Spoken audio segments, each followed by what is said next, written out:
So, to our Nigerian brothers and sisters watching this, let me, I'm going to take you over the fence. Okay. And I just want you to see the world from our perspective. Yeah. Okay. So South Africa has 300 years of colonization with the black man and the black woman at the lowest rungs of society. Then there is a South African war that takes place. It used to be called the Anglo-Boer War. And I'm sorry if I always start with, the history is important to me. No, put the history. We so need it. there was the Anglo-Boer War, but it was actually the South African War. But in this war that took place, the fight was for who would run South Africa between the British and the Dutch descendants called Boers. And the Dutch descendants won. And circa 1948, they come into power and they establish a government based on separate development. That's where the word apartheid comes from, aparthood. And again, if you study the social ladder, black man and the black woman is right at the bottom. You know, do you know that there was a test they would give you to see if you're black in South Africa? It was called the pencil test. And so they would put a pencil in your hair. And if the pencil stuck, you were black. Because it's nappy hair. It's this nappy hair. But if you're like Trevor Noah, who's colored, in the colored community, there are, how do I explain this? Even coloreds are different. They're dynamic. And so there are some coloreds who've got flowy hair. And then there are some coloreds like Trevor who's got like afro hair. And so the test was, are you black? We stick a pencil in your hair. And if the pencil stays, you're black. Yo, nobody comes up with innovation better than racists, bro. Let me tell you, man. I'm telling you, top tier racism unlocks. Unlocks things, right? Weapons, bombs, you're just like, y'all are really invested in your hatred, though. You know? Remember when they used to do those skull tests in the show, the black man's skull? Different to the white. Like they have to have scientific backing for it. I'm like, you guys are dedicated. Yeah. Like I could just hate you, but I don't need to do all this research.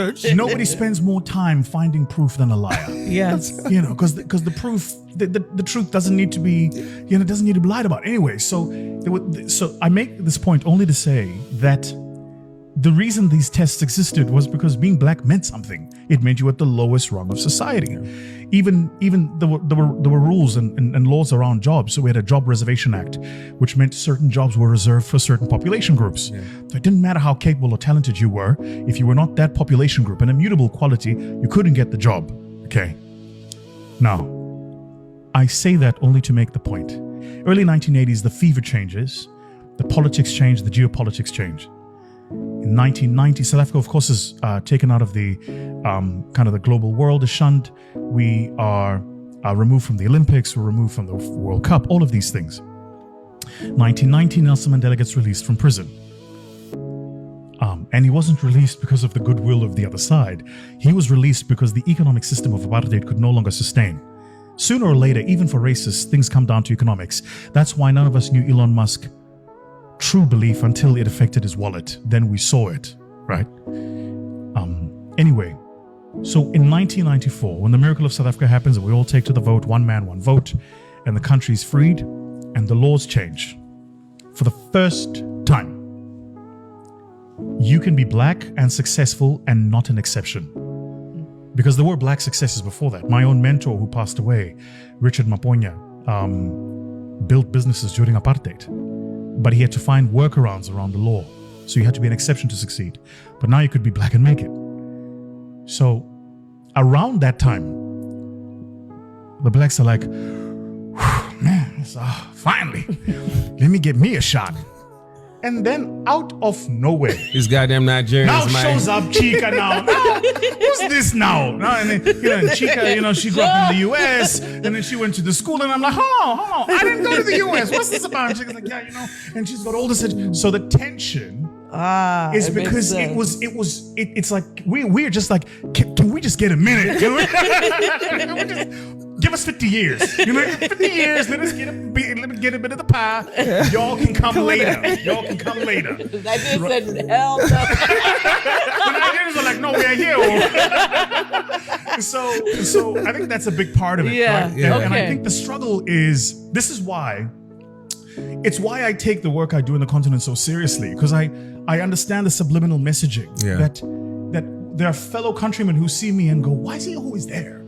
Why would he wear a kaftan? And what I'm trying to show them is we're all just people. Like we all have families. We're trying to put food on the table. We all have dreams and aspirations. And everywhere you go, everybody's struggling with something. Yeah. And that actually, if we bonded around what makes us common than what makes us different, we would go a lot further, much quicker. So that's the part of the story that often is not told. And there are other nuances to it, but that's probably the major thematic part that I think if it was understood from the other end, people go, okay, got it. As South Africans, we are finding ourselves in a position whereby we have to deal and respond to a campaign for deliberate misinformation. This misinformation, it is not coincidental. It is misinformation that is well coordinated with an aim of defeating what South Africans are trying to achieve when they are complaining and protesting about the presence of illegal foreigners, but not just illegal foreigners, even foreigners who are here in the country legally, but they misled the authorities in terms of why they are here in the country. Meaning, they never declared their real intentions as to why they are entering South Africa. Now, because South Africans are raising these questions, then there's now this well-funded campaign to discredit South Africans and their genuine concerns. This campaign has two characteristics: that it is funded and coordinated within the country and outside the country. Within the country, the people who are spearheading this campaign, of course, it is the economic freedom fighters, the EFF, under the tutelage of its leader, Julius Malema. When I'm saying this, of course, I'm conscious of the fact that there's thousands and hundred thousands of members of the EFF who identify with the genuine concerns that are being raised by South Africans. But because of how the EFF is structured, those members are unable to contradict the message that is being spearheaded by its leader, Julius Malema. Because we know that EFF is a cult. So once the supreme leader, the cult leader, has spoken, everyone else within that organization has to toe the line. So within the country, people like the EFF, Julius Malema, the likes of even people who are outside the EFF, the likes of Vusi Thembekwayo, who for some reason think that possessing the PhD means that they are the only thinkers within the country. What the likes of Vusi Thembekwayo do not realize it is that your education, and remember, education also takes different forms. Your certification becomes useless once it does not speak to the needs and the aspirations of the people on the ground. It becomes just an elitist exercise. You also have got the ANC government, senior ANC leaders, including Ramaphosa, Yokumbuzo Nchabeni, and others, who are also part of the campaign of demonizing South Africans who are complaining about genuine issues. And for the ANC, we understand why they do that, because they know that eventually the buck stops at their door. So to avoid taking direct accountability, they now have to look around and demonize people who are complaining.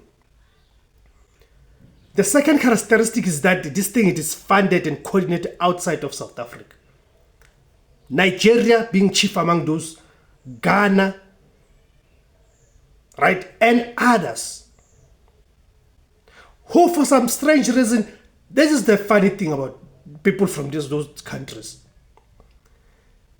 Their countries are a mess, which has led to a situation whereby people are leaving those countries coming down to South Africa. But they never raised a voice. They never took a stand against the government of the day to challenge it. Yet they've got the audacity and the balls to want to challenge South Africans who are demanding about what ought to happen in their own country. Can you see how stupid it is that people have got the balls to make noise about what is happening in other countries, but they don't have the balls to challenge their leaders within their own countries? Thank you guys for tuning in. My name is Sekhosana. The name of the platform is IZWI LABANSUNDU, the voice for Africans. Kama Africa.